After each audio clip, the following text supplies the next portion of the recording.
There is a supernatural world that surrounds us, and sometimes it manifests to people like you and me. You'll hear stories about this so much more right here on Supernatural Confrontations.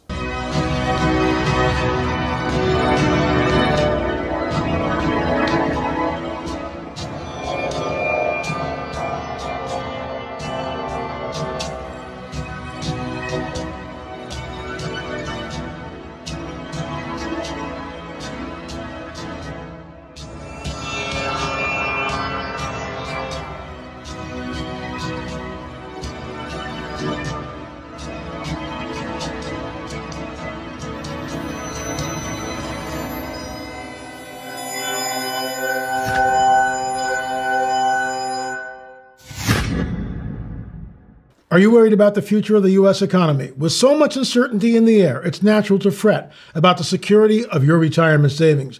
But there's one asset that stands the test of time. Folks, that's gold. For centuries, gold has been a hedge against market volatility and economic instability. With a gold IRA from Noble Gold Investments, you can harness the power of precious metals to help protect your financial future. By rolling over your existing IRA or 401k into a self-directed gold IRA, you can enjoy the potential for long-term growth and stability. Diversify your portfolio with a tangible asset that has real value. Setting up your gold IRA has never been easier. Folks, go with Noble Gold Investments' streamlined process and expert guidance. This election year, don't let election volatility and uncertainty keep you up at night. Vote for the timeless safety of gold and silver in 2024. Noble Gold Investments will give you up to 10 1-ounce silver Trump coins or a 10-ounce silver American flag bar if you open a qualified account. Go to noblegoldinvestments.com right now. That's noblegoldinvestments.com. Please check it out, folks. We did a number of years ago. We bought gold. I think it was $1,670. It's now up to $2,500 an ounce. So I'm really glad we did it, and I would strongly encourage you to do it. But like with all investments like this, there is a potential risk. Pray about it, think about it, but go to noblegoldinvestments.com. That's noblegoldinvestments.com. Hey folks, I'm your intrepid host, L.A. Marzulli. Welcome to sort of an interesting offering, if I can use that word. Basically, a couple of days ago, there was this video and it went viral. I mean, immediately my inbox blew up. Oh my gosh, L.A., have you seen this? This was incredible. And I immediately looked at it. I looked at it one time and I said, I think it's fake. I believe it's a fake, and here's why. And John put up basically the Bigfoot ad. It's a guy in a suit, and some guy with a cell camera is out there, cell phone. He's looking at the thing, and once the creature turns and looks at the guy with the cell phone, oh my God, he freaks out and he runs away. And this is an old Hollywood technique. If you go back into the 50s and you watch a monster movie, you never really see the monster. You just don't. The camera's there, and then it kind of pans away. Interestingly enough, and I'll digress just for a second, when in our Roswell film, and I have it right here, the Roswell 2 films, Exoneration of the Debris Field. In the debris field, we actually showed a clip, which we're not sure where it was from. But, Gil Zimmerman, my business partner, spent 30 years between Disney and DreamWorks and all this. So, I mean, he knows film. He really knows film. And we looked at this thing, I don't know, a half a dozen times. We kept going over it and over it and over it. And Gil believed, as I do, that the film must have been smuggled out. It probably came from 1947. It's all in black and white.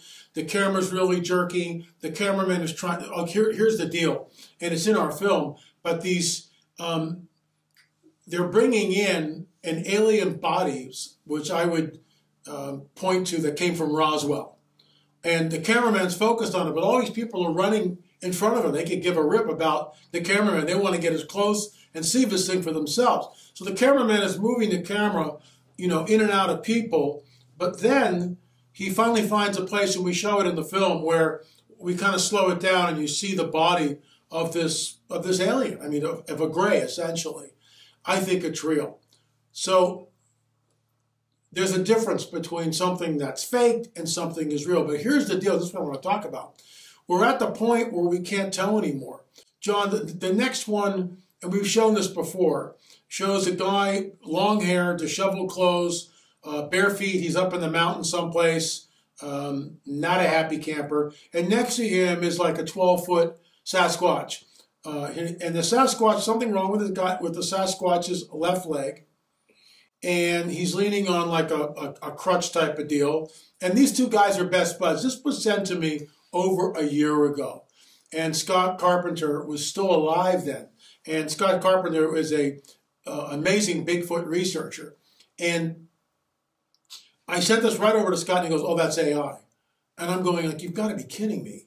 This is the problem, because we no longer can tell truth from fiction. We are on dangerous ground.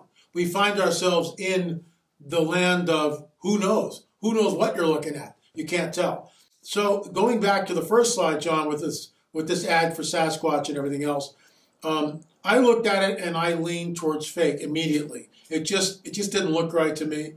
The second one, John, showed that with the disheveled, the guy in the middle of the mountain, the middle of nowhere, with the Bigfoot next to him. I thought that might have been real a year and a half ago when I sent that over. Probably longer than that. But I sent it over to Scott, and he said, "No, that's AI. This is what's going on." And I'm going to show you another, and this is real, and this is from the late Scott Carpenter. And Scott shared this with me. We actually did a show on it, and I think you'll find these next two slides really interesting. Scott would go looking for Bigfoot, and he would put a camera on his backpack pointing behind him. And this is how he was able to capture different pictures of squatches. So what's incredible about this, and you got to look really closely, and I get it, it's a YouTube deal, so it is what it is. But if you look at slide number 1, all right, and it's a screenshot, you can check it out for yourself, and John put that up there. So Scott's walking, the camera's pointing behind him. In the center of that game trail is a perfect circle, a gateway, a portal is opening up. In the second shot, you see very clearly an elongated skull. The Squatch is kneeling.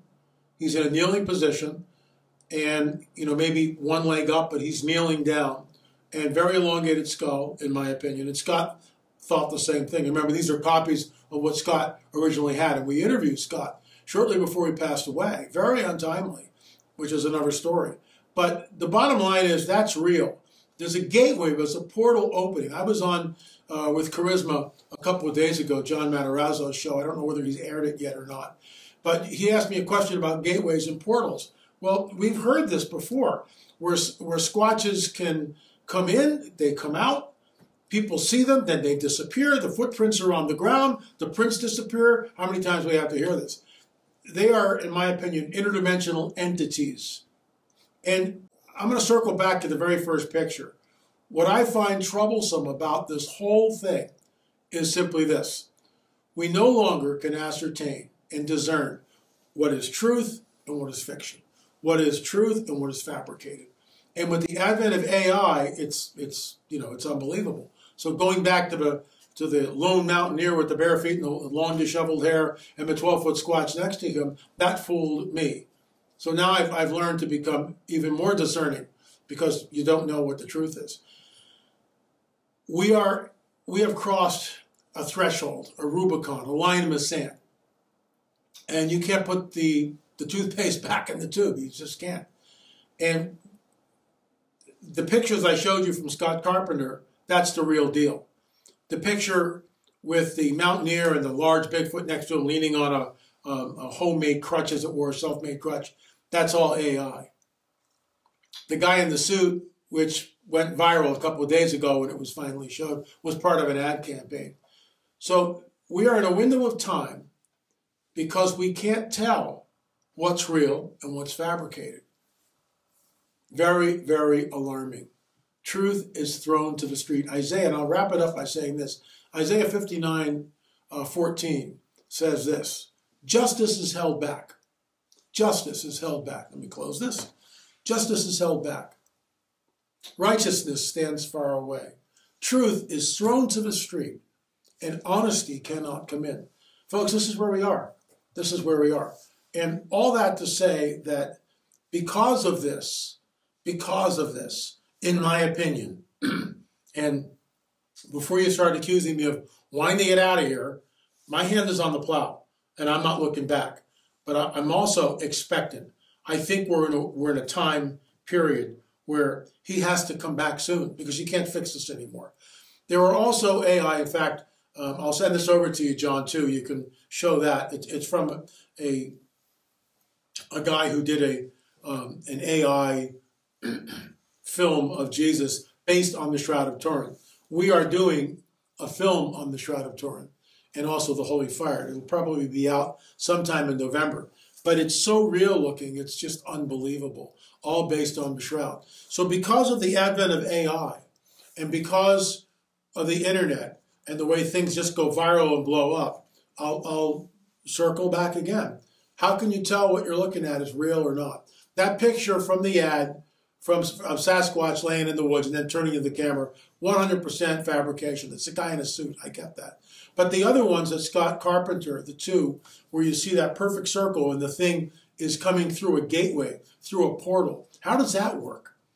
This is why I believe Squatches are interdimensional beings. And also, if you go back to the Gimli Patterson film, which, this is back in the 1950s, I think, or early 60s. I forget exactly what year it's in. But we didn't have the sightings that we have today. Squatches are being seen in places and in numbers which we've never seen before. Are these the Therion, the beasts of the earth? In my opinion, that's what they are. In my opinion, they are Nephilim, and I'm stuck with that. I think that the dragon is building an army. Could these be the beasts of the earth that we read about in the book of Revelation? Speculation on my part, but why not? Before I go, folks, don't forget to pick up your copy of Rungs of Disclosure. This might be the most important book I've ever written because the UFO phenomenon is real, burgeoning, and not going away. I'm going to be talking about one of the chapters here in an upcoming video, so stay tuned for that. So remember, supernatural world is real. It surrounds us. It manifests in ways that blow us away when it actually happens. So the supernatural world is real, and sometimes it manifests to people like you and me. Thanks so much for watching. ElliottMarzulli.com, ElliottMarzulli.com. There's also 30 films to watch, and you can go there by streaming.ElliottMarzulli.net, streaming.ElliottMarzulli.net. Thanks so much for coming. If you haven't subscribed, please do so. We'll see you next time. I'm going to be talking about one of the chapters from the Rungs of Disclosure. Hey folks, Elliott Marzulli here. I've got book number 14 coming out. It's being published by Charisma Media. It's called Rungs of Disclosure. Let me whet your appetite. What is it, 77 years ago, something happened in Roswell, New Mexico? Was it really a weather balloon or was it something else? Folks, one of the very first chapters in that book delves into the whole Roswell event. What I think happened there was a cover-up, and it began the deliberate obfuscation that continued until 2017. And Tucker Carlson asked Commander David Fravor, in your opinion, what was this tic-tac-shaped UFO that you saw? Commander David Fravor looks right at the camera and says, whatever this was not from this earth. That's the nexus. That's the beginning of the Rungs of Disclosure book. I think it's the most important book I've ever penned. Go to ElliottMarzulli.com, ElliottMarzulli.com. You can pre-order the book, save $5, and that book will be autographed by yours truly. Don't forget, folks, UFOs are real, burgeoning, and not going away. In my opinion, this is the coming great deception that Jesus warns us about.